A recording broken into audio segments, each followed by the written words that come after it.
This husband and wife lawyer team from Toronto is being accused of stealing millions of dollars from homeowners, and the wife even admits to using the money to fund their lavish lifestyles.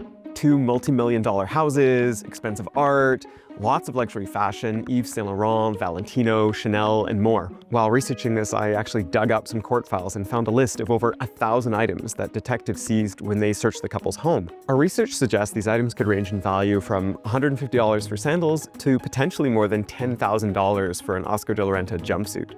The total of all of them could be over $1 million. Whenever I talk about this to anybody around me, they're in disbelief. I broke this story last year after someone sent me a tip by anonymous email. Here's what we learned from talking to victims and combing through court records. Singa Bui and her law partner, Nicholas Cartel, had a law office in Toronto's Liberty Village up until it was shut down last year. It was a smartly decorated loft space where she practiced real estate law and he mostly focused on class actions and litigation. But now she's facing 42 criminal charges, including 24 of fraud over $5,000 and 17 instances of criminal breach of trust. He's been charged with 1 count of fraud over $5,000, and that's on top of at least 26 plaintiffs pursuing the couple and their firm in civil court.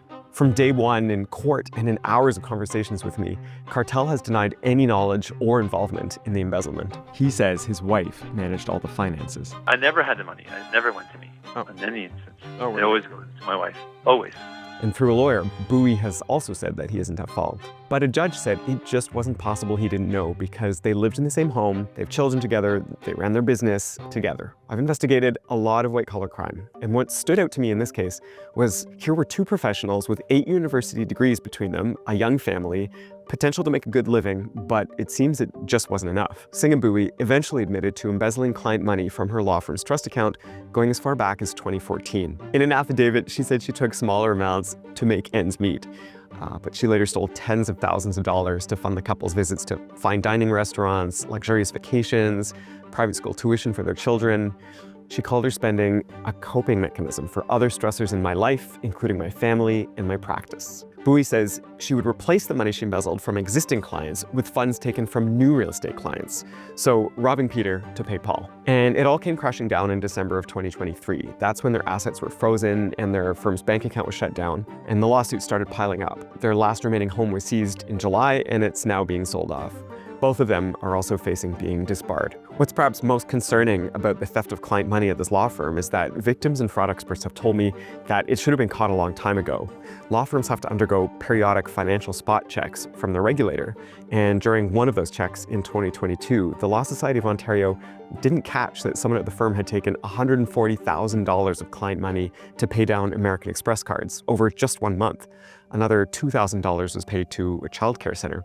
Transactions like that just aren't normal at a law firm. After someone finally complained to the Law Society, it took 7 months for an investigator to visit the offices of Cartel and Bui LLP and demand to see their bank records. And keep in mind that, as with many professions, the Law Society is a self-regulating body of other lawyers. They're not fraud detectives, they're not financial auditors. You shouldn't have the fox looking after the hen house.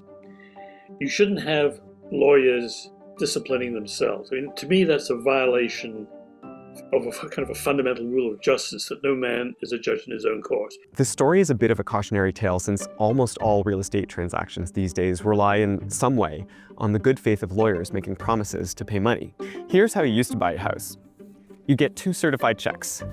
One made out to the seller for their equity in the home, and another made out to their lender to pay off whatever was left on their mortgage. It would take a few days for the checks to clear, but the advantage, the money goes straight to the seller and to their mortgage company. It doesn't work that way anymore. Nowadays, the buyer usually just wires their money to their lawyer, who then wires it to the seller's lawyer, relying on their promise to pay off the mortgage from those funds and give the rest to the seller. It's much faster, it's almost instantaneous, but it does introduce a risk that a shady lawyer on either side of the deal could just steal all the money. And that does occasionally happen, and there's no guarantees for the buyer and seller. You're dealing with a lawyer, you think you're protected, but then that was the biggest shock in that situation.